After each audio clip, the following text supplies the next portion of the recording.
Hai semuanya, kali ini gue mau lanjutin cerita Overland Flores. Di video sebelumnya gue cerita perjalanan ke desa Wairebo yang bisa ditonton di sini atau di sini. Nah, setelah dari Wairebo, keesokan harinya kami melanjutkan perjalanan ke destinasi berikutnya, yaitu ke desa Todo. Jadi desa Wairebo dan desa Todo ini masih saudaraan gitulah ya. Mereka berasal dari asal-usul yang sama, dari suku Minang, dan mereka juga punya rumah adat yang sama persis dengan bentuknya yang mengerucut. Tapi kedua desa ini terpaut jarak yang cukup jauh. Kalau desa Wairebo berada di ketinggian di atas gunung yang identik dengan udara yang dingin. Kalau desa Todo tidak berada di gunung, bahkan bisa diakses oleh kendaraan, oleh mobil. Dan udara di sana itu sangat-sangat panas ya, apalagi siang hari.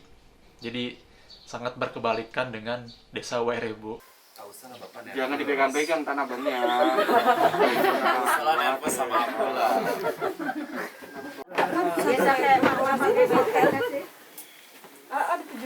Ada dua jenis sarung. Kalau ini khusus sarung kerajaan.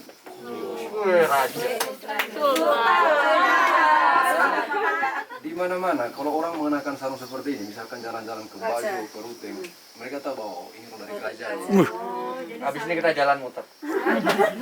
Palai dulu. Mengenakan selendang, kemudian songkok seperti ini. Kalau dulu di masa kerajaan, Pak.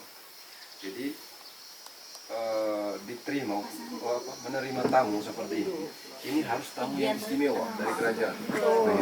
Setidaknya dia yang levelnya sederajat dengan orang kerajaan, begitu, orang Todo. Karena Todo ini istimewa sekali, karena yang memperluas wilayah Manggarai ini adalah kerajaan Todo. Jadi sebelum kita merdeka itu Manggarai dipimpin oleh kerajaan Todo. Bajo tidak langsung begitu saja, kami ini Manggarai Barat, tidak. Begitu. Jadi melalui peperangan. Karena kegigihan Todo ini makanya Manggarai jadi satu. Itu dia.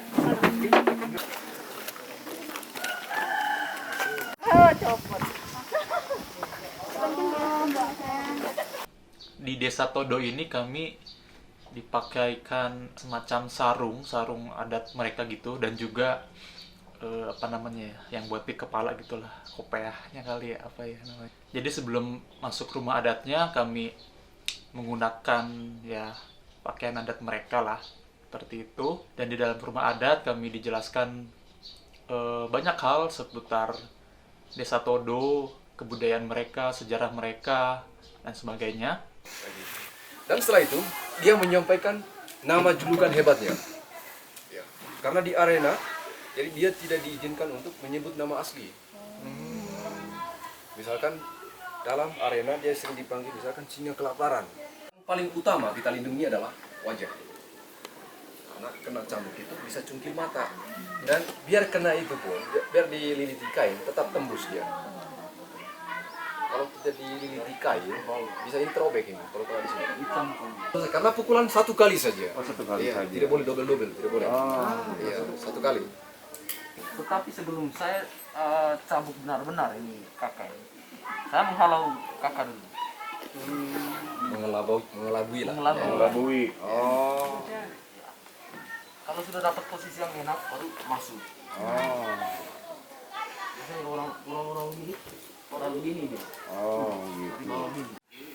Jadi pukulan atas gini ini pun bisa. Kena. Oh. Jadi Tidak terburu-buru. tipis begini harapan juga. kita untuk bisa Harus berhasil lah ya. Iya, iya. Tipis. Jadi maksudnya kalau dibilang pria tangguh di sini ya, kalau Manggarai itu dibilang pria satria, pria hebat, suka enak. Itu baru bilang pria. Iya, iya. Jadi di arena ini pun ketika panitia mengatakan bahwa kamu harus melawan dia, wah, kalau sudah masuk arena, gengsi kita kalau kita mundur harus siapa saja di depan kita melawan. Setelah itu kami sempat berfoto-foto sebentar di area luar desanya. Gue ya. Ham. Guys, ayo. Ayo, Ham, ke sana, Ham. Kita pulang lewat sana. Lewat mana? Lagi 1, 2, 3. Ini kok nggak sebaik ini. Kok bagus di situ. Kalau gue gak bisa muter. Ah, Tahan. 1, 2, 3. Kemudian kami melanjutkan perjalanan ke Bajawa. Long story short, kami melanjutkan perjalanan ke ND dari Bajawa. Sebetulnya ada beberapa destinasi yang kami kunjungi sebelum ke ND, tapi karena tidak ada dokumentasi yang cukup, jadi gue skip aja.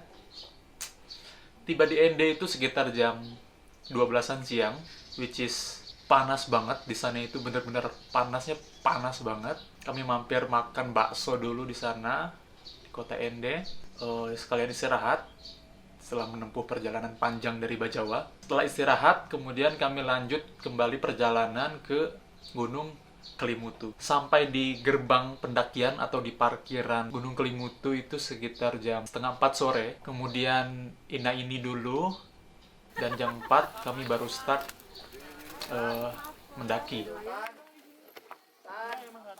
Perjalanan dari titik awal pendakian sampai ke puncak itu tidak jauh, total sekitar 30 menit saja untuk tiba di titik tertingginya, titik di mana kita bisa melihat ketiga danau vulkaniknya Gunung Kelimutu. Dan treknya pun sudah bagus ya, jadi ada beberapa bagian yang sudah dibikin oleh tangga beton, dan beberapa ada yang memang dibiarkan tanah gitu aja. Barang-barang jangan sampai hilang. Yang nggak mau boleh lanjut. Iya, lanjut aja deh. Yang mau aja, yang nggak mau nggak apa-apa lanjut. Siap, biar cepat.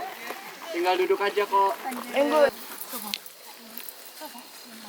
Jadi Gunung Kelimutu ini terkenal dengan 3 buah danaunya yang bisa berubah warna. Pada awalnya danau-danau tersebut berwarna biru, merah, dan putih.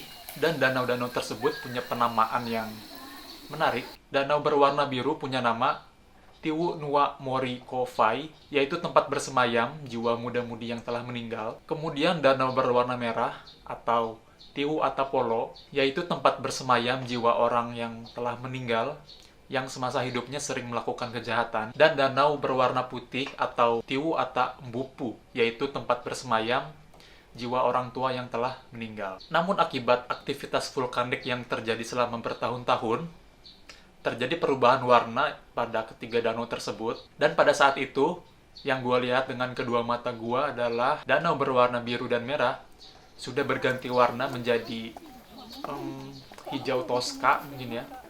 Dan danau berwarna putih sudah berubah menjadi hitam. Ini jiwa-jiwa yang Ini yang orang baik. Yang sana muda-mudi. ada yang jahat juga hijau katanya. Ya ini yang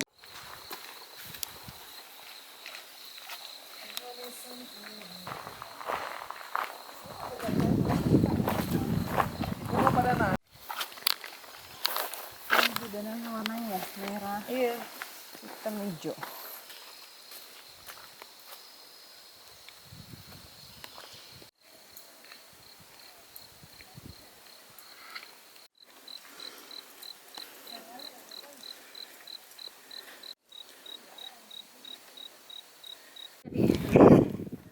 Dia nggak jalan-jalan karena ada monyet di situ.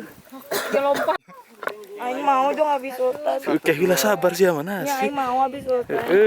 Aing mau habis sultan. Seperti biasa, di puncak kami berselebrasi, kami mengabadikan momen di sana. Kemudian kami kembali turun dan pulang ke ND. Unis batik buat 3. Oke. Unis batik buat. Aku batik pulang. Batik. Enggak, unis batik udah. Ya, udah nih, udah nih. Bali. Ratu Atut. Ratu Atut.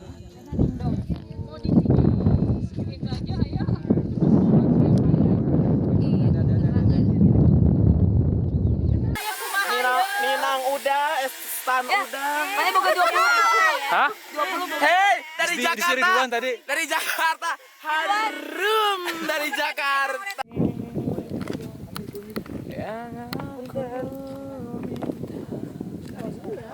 Tulus hatimu, bukankah? Besok tuh. Sama lu pasti ikutan itu. Ternyata ikutin turun tahu. Ya ngikutin kalian itu. Juga dulu mau transit lama di Kupang, akhirnya cuma sebentar doang, nggak cukup waktu gue. Masa sih kita habis sosialin? Buat teman-teman nanti bisa datang lagi di kota yang indah ini. Pada puas. Jadi saya sama Sultan emang dari kemarin banyak apa ya, merasa tidak enak karena ekspektasi teman-teman semua. Mohon maaf ya. Oke enggak apa-apa. Ada masukan enggak? Ada masukan enggak? Dan Kelimutu adalah destinasi penutup di trip Overland Flores ini. Setibanya di ND, trip pun selesai dan kami pun kembali ke asal kami masing-masing. Jadi itu adalah cerita gue di Desa Todo dan Gunung Kelimutu, atau cerita Overland Flores Part 2. Mungkin nanti akan gue tulis lengkapnya di blog ya, untuk cerita lengkapnya yang tidak ada di video ini. Atau bisa juga dilihat di Instagram gue. Gue sempat cerita-cerita sedikit soal trip Overland Flores ini. Oke, jadi segitu aja video kali ini. Thank you for watching dan till we meet again. Bye-bye. Bapak, mantap ya. Salam semuanya. Terima kasih Bapak. Dilindungi, dijaga Tuhan. Amin, dalam amin. perjalanan. Semoga jumpa lagi. Amin, sampai jumpa kembali. Belajar juru kunci wisatawan di sini. Lokal guide. Mantap, Tuhan berkati.